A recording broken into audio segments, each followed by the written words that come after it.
예, 세 번째 국방 분야 사업의 분석 평가로서 무기 체계 사업 타당성 조사에 대해서 살펴보도록 하겠습니다.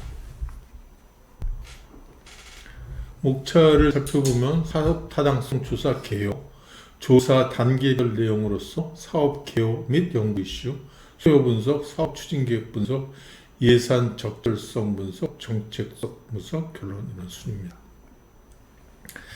사업 타당성 조사 개요로서는 조사 기본 개념, 대상 사업, 선정 절차, 분석 기관 및 조사 분석 방식, 재조사 및 검토 사업 요건, 조사 주요 내용, 보고서 목차 등의 순으로 이루어져 있습니다. 사업 타당성 조사가 사실은 방위력에서 무기체계 획득 사업에서 제일 역사가 긴 편입니다. 소요검증 이전부터 이러한 사업 타당성에 대해서 기재부에서 요구해 와서 쭉 이루어져 있었는데, 본격적으로 이제 이런 시스템이 이루어진 건 아니지만 과거부터 쭉 이루어져 왔었습니다. 사업 타당성 조사의 기본 개념으로서는 조사 주요 부분, 사업 주요 부분으로서 본질을 파악하고 소요 부분, 사업 계획 부분 등을 살펴보고, 조사 수행 개념으로서 예산 편성 단계 전에 의사결정 지원을 위한 필요한 정보를 제공하는 것입니다. 이 사업 타당성 조사는 객관적으로 분석하되 다양한 측면의 분석 활동을 수행하게 되겠습니다. 사업 타당성 조사 대상 사업은 소요 검증 후 국방 중기계획에 반영된 사업 중 방위사업청장이 책정한 사전 총사업비가 500억 원 이상인 사업입니다. 사전 총사업비 500억 원 미만이어도 후속 양산사업의 총사업비가 500억 원 이상인 연구개발 사업도 포함됩니다. 과거에는 5천억 이상이었습니다.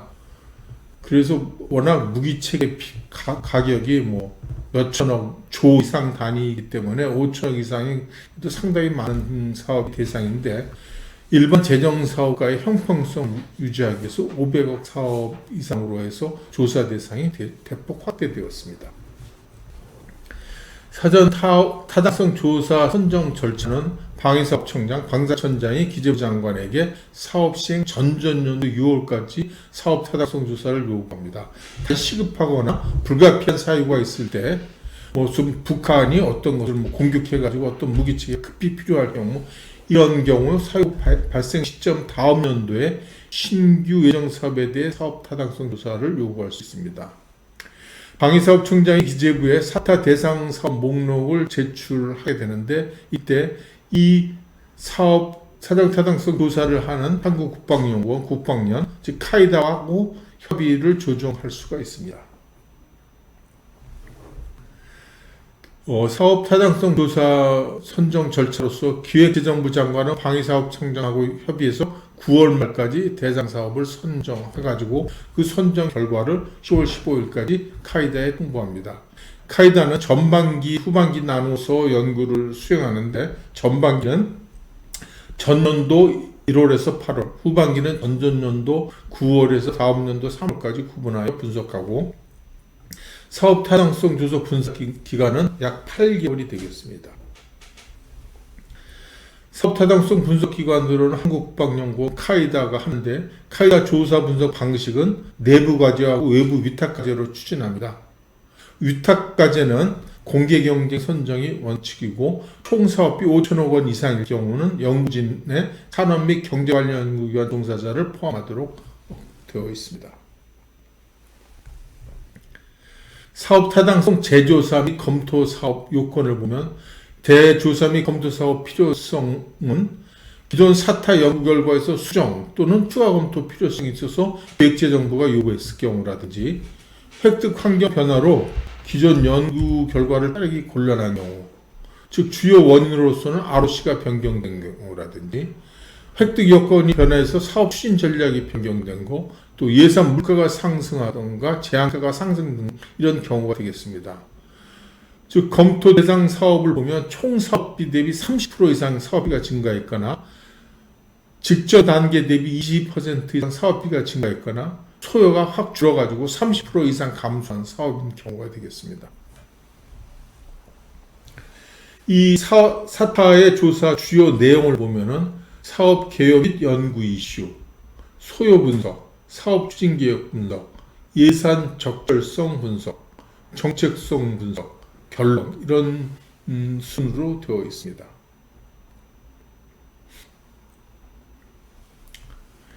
무기체계 전력화 절차 분석 평가에서 앞에서도 이런 표가 많이 나왔습니다만 사업 타당성이라는 것은 소요 검증 다음에 이루어지는 것으로 국방부 중기계획에서 예산 편성 단계, 즉 내년도 예산을 편성할 때 포함시킬 것인가 말 것인가 하는 것을 판단하는 것이 바로 사업 타당성 조사가 되겠습니다.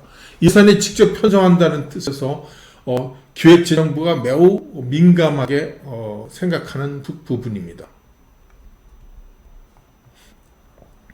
사업 타당성 조사 단계별 내용에 대해서 살펴보도록 하겠습니다.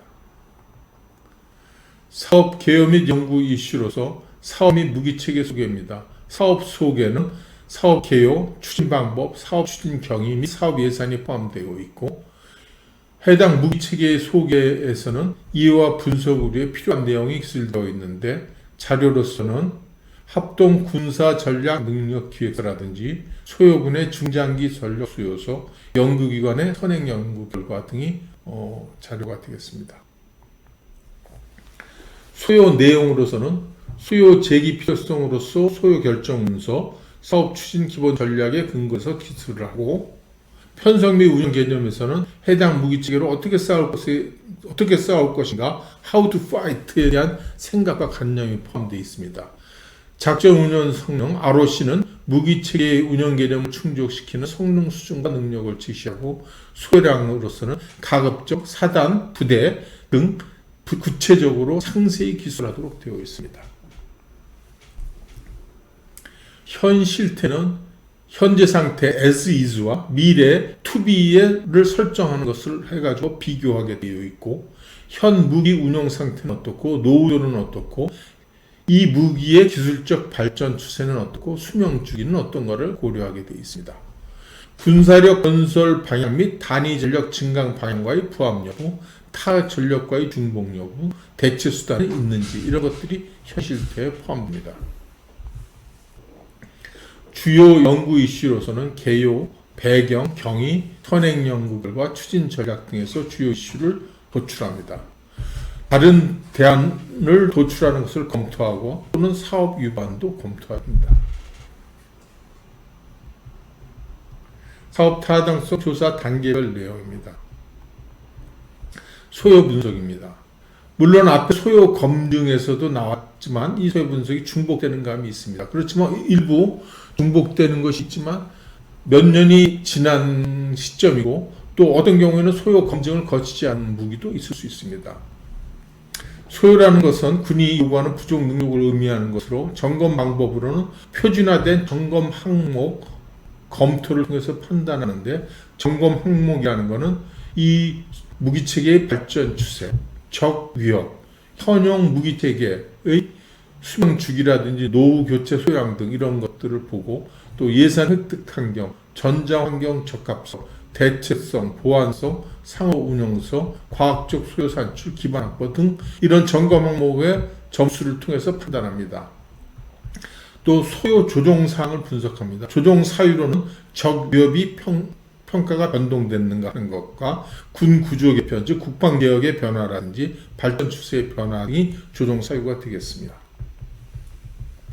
ROC, 작전 운영 성능을 조정하는 사유가 있을 수 있는데, 수명 주기와 연관성을 살펴볼 수 있습니다. 일반적으로 항공이라든지 함정, 통신 등 상당히 오랜 기간 사용하기 때문에 수명 주기를 고려할 필요가 있고, 시장 성숙도하고 연관이 있습니다. 이 소요가 유일한 세계 유일의 장비인지 등 이런 것들을 살펴봐야 합니다. 그래서 ROC를 하향할 필요가 있는지, 또 해외 추세와의 부합성 등을 살펴볼 필요가 있습니다. 그 다음에 전력화 시기의 조정 필요성, 당장 필요한 것인지 아니면 좀 시기적으로 여유가 있는 것인지, 적 위협을 고려한 시급성, 또 노후 장비 대체 시 도태 계획에 여유가 있는지 등을 여부를 판단하고요. 기술 성숙도를 판단합니다. 즉 이것을 개발할 때 이 기술이 우리나라 또는 해외 어느 정도 수준까지 도달했는지를 판단하는 것이 됐습니다. 기술 성숙도는 TRL 1서부터 9까지인데 1이 가장 초기 단계이고 9는 거의 성공적인 단계입니다. TRL5가 탐색 개발 단계라고 볼 수 있죠. 유사 운영 환경에서 구성품 또는 조립품 수준의 성능 입증 단계가 5단계이고 시제품 성능 시험 단계가 6단계, 7단계가 체계 개발 단계입니다. 운영 환경에서 체계 시제품의 성능 시험 단계입니다. 그래서 보통 일반적으로 개발할 경우는 5 내지 7단계 수준에 도달했는지 여부 등등을 판단해야 되겠죠. 사업 타당성 조사 단계별 내용으로서 사업 추진 계획을 분석하는 것입니다. 선행 연구 결과를 검토합니다. 선행 연구 실시는 방위사업청은 국방부 합참으로서 소요결정 통보를 받은 후 1개월 이내에 선행연구 수행할 사업관리팀을 구성합니다. 사업관리팀 선행연구계획서를 작성해가지고 사업관리본부장 승인을 받고 실시합니다. 선행연구에서 포함할 사항은 사업개요, 사업필요성, ROC의 적합성, 획득 대안을 검토하는 것입니다. 사업추진 기본 전략 검토로서는 사업추진도로서 선행연구 및 추진 기본 전략을 검토하고 TRL, 기술 성숙도를 점검합니다. 주요 이슈를 도출하는 것인데 소요검증에서는 쟁점 사항 분석 같은 그런 개념이 되겠죠. 획득 방법이라든지 연구개발, 총사업비, 기술적 문제, 상용장비 적용성 등을 주요 이슈의 항목으로서 살펴봅니다. 사업 추진계획 분석도에서는 사업 추진 준비도로서 선행 연구 및 추진 기본 전략을 종합 검토해서 준비 여부를 검토하고 기술 성숙도를 점검하고 사업 추진 계획 검토로서는 주요 이슈하고 사업 추진 계획을 검토합니다. 경제성 검토로서는 효과 위주의 분석을 하게 됩니다.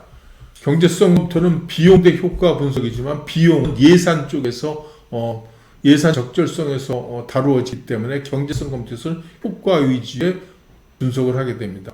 일반적으로 재정사업에서는 편익 분석이라고 하지만 편익이 무기 측에서는 잘 나타나지 않기 때문에 효과라고 effectiveness 해서 효과 위주의 분석을 하게 됩니다. 검토 절차를 살펴보면 대안 도출, 대안별 자료 조사 및 분석, 대안별 운영 효과도 추정, 비용 대 효과 분석, 민감도 분석 이런 순으로 이루어집니다. 대안 간 경제성 분석은 비용 대 효과 분석해서 코스트 이펙티브니스 어널리시스를 하게 됩니다. 이 표를 보시면 처음에 대안이 있으면 대안을 식별하고 대안을 선정합니다. 그러면 대안별로 비용 분석을 하는데 비용 분석에는 획득비하고 운영유지비를 분석하게 되고 효과 분석에는 직접 효과와 간접 효과를 분석하게 되고 그래서 대안을 하는데 대안 효과 고정법, 비용 고정법, 비용 대 효과 비율법 등등을 통해서 분석을 하게 되고 이 대안의 민감도 분석으로서 사업 규모, 비용 요소 평가치, 가중치 등을 둬서 분석하게 되고 이를 통해서 최적 대안을 선정하는 순으로 경제성 분석이 대체로 이루어지게 됩니다.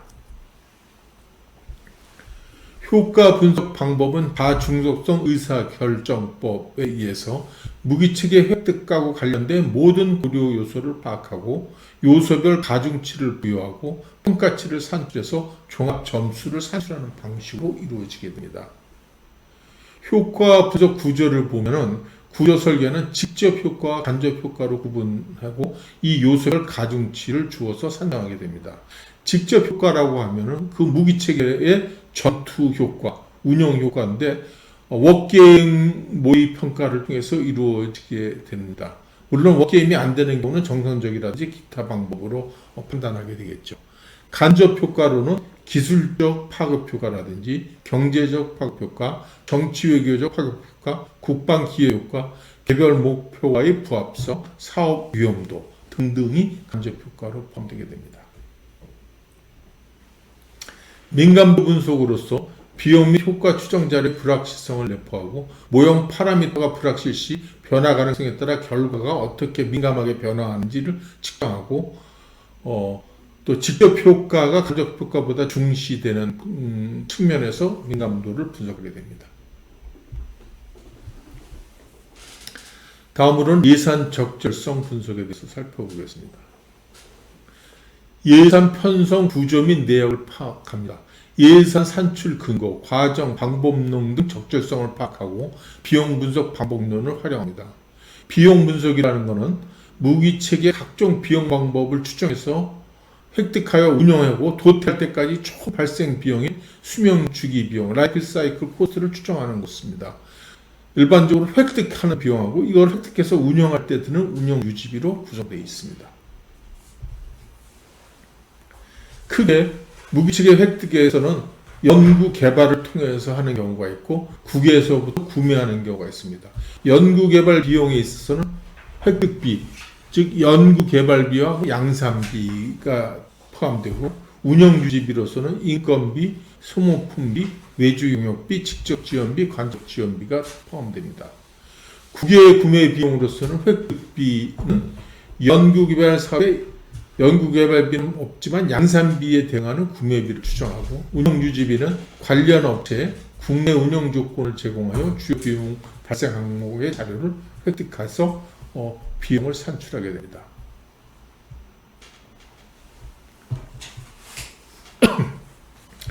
비용 추정 방법으로서 공학적 추정법, 모수 추정법, 전산 모델 추정법, 유추비용 추정법, 전문가 추정법 등이 사용되고 있는데 일반적으로 공학적 추정법은 세부 비용의 항목들을 분류하고 추정된 비용을 총 4양식으로 합산해서 이루어지게 됩니다. 모수 추정법은 유사 무기 실적 자료를 통계 처리한 후 비용 관계식을 도출해가지고 우수를 추정하는 방법이고, 전사 모델 추정법은 DB가 내장된 항목 그 아이템별로 그 전사 모델을 이용해서 비용을 계산하는 방식입니다. 프라이스 모델이라든지 이런 모델들을 사용해서 계산하는 방법이죠. 유추 비용 추정법은 과거 유사 장비가 있는 경우 그런 것들을 활용해서 추정하는 방법입니다.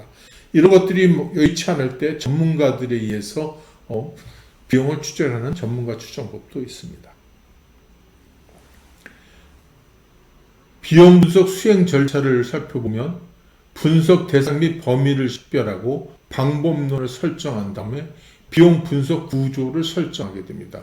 이때 워크 브레이크다운 스트럭처, 즉 대상 체계, 하부 구성 체계 이런 식으로 나누는 그 체계 또는 EBS, Estimating Breakdown Structure, 즉 전산 모델을 위해서 유사하게 구조화된 이런 구조를 설정하게 되고 이런 구조에 맞는 자료를 수집하고 비용을 분석 실시하게 됩니다.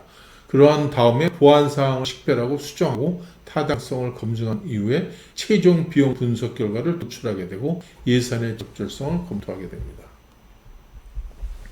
예로서 하이브리드 장갑차 같은 경우에 하이브리드 장갑차 비용 예산 어떻게 계산하는가, 그 구조를 우선 레벨 1은 장갑차, 레벨 2는 이 장갑차에 들어가는 장치로서 방호 구조, 구조장치, 동력장치, 구동장치, 전기장치, 무장장치 등등이 쭉 레벨 2가 되어 있고 그 하이 레벨인 예를 들어서 동력장치, 세 번째 동력장치 하부로서는 엔진이라든지 동력 냉각장치, 발전기 컨버터, 배터리 모듈 등등의 이런 것을 쭉 해서 요 각 부분들의 비용을 계산해 가지고 다 합산하는 식으로 이루어지게 되는 것입니다. 또 다른 예로서 초분광 영상 감지기를 보면 첫 번째 있는 칸이 가장 큰 그룹이고 시제비냐 국가연 비용이냐, 시제비에서는 초분광 광영 영상 감지기, 통합 및 시험, 자산 취득비 수용비로 나누고 그 초분광 영상 감지기는 다시 초분광학부 기구 구조체 이렇게 나눠지고 이런 식으로 쭉 브레이크다운 돼가지고 이것들을 비용을 계산해서 합산하는 방식으로 이루어집니다.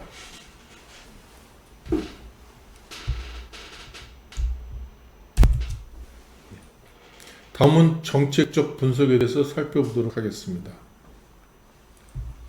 정책적 분석으로는 경제적 파급효과와 기술 파급효과가 있습니다.